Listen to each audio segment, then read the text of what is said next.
श्रीमद् भगवद गीता अध्याय 11 विश्वरूप दर्शन योग श्लोक 8। न तु मां शक्यसे द्रष्टुम् अनेनैव स्वचक्षुषा दिव्यं ददामि ते चक्षुः पश्य मे योगमैश्वरम्।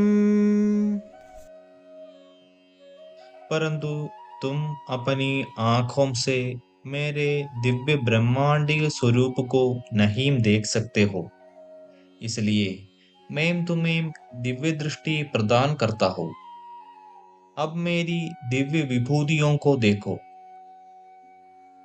जब परम प्रभु संसार में अवतरित होते हैं, तब उनके दो रूप होते हैं। एक भौतिक स्वरूप जिसे भौतिक आंखों से देखा जा सकता है, और दूसरा दिव्य रूप जिसे दिव्य दृष्टि से देखा जा सकता है। इस प्रकार से मनुष्य उन्हें पृथ्वी पर अवतार के रूप देखते तो है, किंतु वे केवल उनका शारीरिक रूप देखते हैं, क्योंकि भगवान के दिव्य रूप को उनकी प्राकृत आंखों नहीं देख सकती।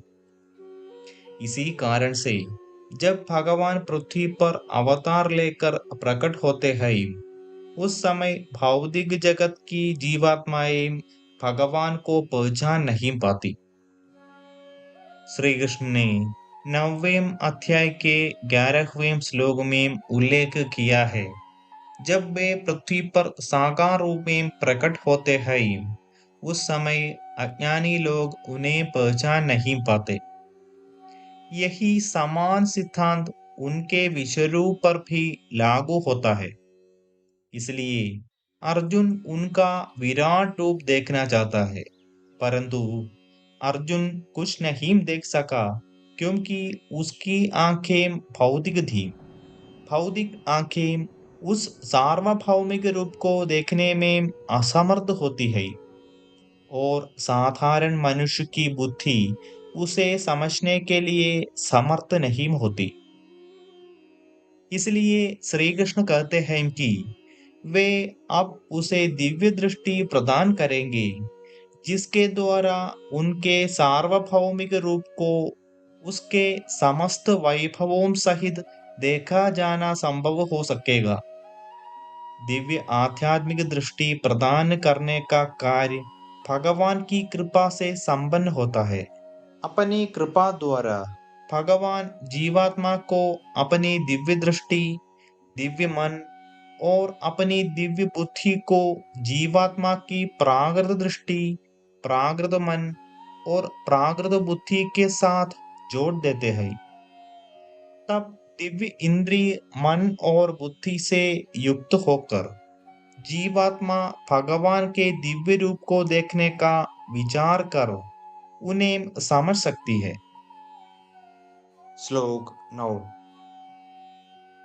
सञ्जय उवाच एवमुक्त्वा ततो राजन् महायोगेश्वरो हरिः दर्शयामास पार्थाय परमं रूपमैश्वरम्।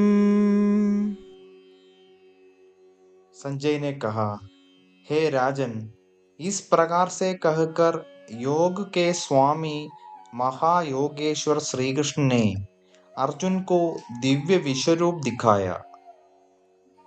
अर्जुन ने इस अध्याय के 4 श्लोक में श्री कृष्ण को योगेश्वर कहकर संबोधित किया था।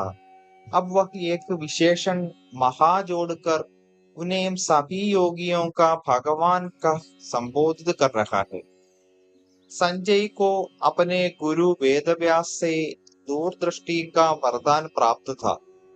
उसने भी अर्जुन की भांति भगवान श्री कृष्ण का विराट विश्वरूप देखा था। अगले 4 श्लोकों में संजय अर्जुन ने जो देखा था उसका वर्णन करता है। ऐश्वर्य शब्द का अर्थ वैभव है। भगवान का विराट विश्वरूप उनके ऐश्वर्यों की अभिव्यक्तियों से परिपूर्ण है और इसे देखने से भय, विस्मय और श्रद्धा उत्पन्न होती है। श्लोक 10 और 11। अनेकवक्त्रनयनम् अनेकाद्भुतदर्शनम् अनेकदिव्याभरणम् दिव्यानेकोद्यतायुधम् दिव्यमाल्याम्बरधरम् दिव्यगन्धानुलेपनम् सर्वाश्चर्यमयं देवम् आनन्दं विश्वतोमुखम्। अर्जुन ने भगवान के दिव्य विराट रूप में असंख्य मुख और आंखों को देखा। उनका रूप अनेक दैवी आभूषण से अलंकृत था और कई प्रकार के दिव्य शस्त्रों को उठाए हुए था। उन्होंने उस शरीर पर अनेक मालाएं और वस्त्र धारण किए हुए थे, जिस पर कई प्रकार की दिव्य मधुर सुगंधियां लगी थी। वह स्वयं को आश्चर्यमय और आनंद भगवान के रूप में प्रकट कर रहे थे, जिनका मुख सर्वव्याप्त था। संजय अनेक और अनंत शब्दों का प्रयोग कर श्री कृष्ण के दिव्य विश्वरूप का विस्तार पूर्वक वर्णन करता है। भगवान का विश्वरूप समस्त सृष्टि का शरीर है और इसलिए वह असंख्य मुखों, आंखों, मुख, आकार, रंगों और रूपों से युक्त है। मनुष्य की बुद्धि सभी वस्तुओं को काल, स्थान और रूप के सीमित आधार पर ग्रहण करने की आदि होती है। भगवान के विश्वरूप में सभी प्रकार के असाधारण आश्चर्य और चमत्कार सभी दिशाओं में प्रकट होते हैं और यह सीमाओं, स्थान और समय से परे है। इसलिए समुचित रूप से इसे आश्चर्यजनक कहकर परिभाषित किया जा सकता है। श्लोक 12। दिवि सूर्यसहस्रस्य भवेद्युगपदुत्थिता यदि भाससदृशी सा स्याद् भासस्तस्य महात्मनः। यदि आकाश में हजारों सूर्य एक साथ उदय होते हैं, तो भी उन सब का प्रकाश भगवान के दिव्य तेजस्वी रूप की समानता नहीं कर सकता। संजय अब भगवान के विश्वरूपी दिव्य तेज का वर्णन करता है। इसकी चकित कर देने वाली दीप्ति का आभास कराने के लिए वह मध्याह्न में एक साथ हजारों चमकते हुए सूर्यों के प्रकाश से इसकी तुलना करता है। वास्तव में भगवान की प्रभा असीमित है और इसे सूर्य के तेज के साथ परिमाणित नहीं किया जा सकता। प्रायः वक्ता अप्रकट का वर्णन प्रकट के बहिर्वेशन द्वारा करते हैं।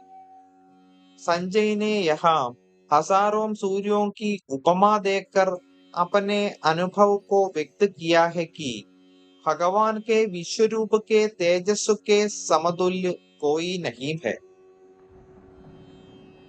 आगे हम विस्तार से चर्चा करेंगे।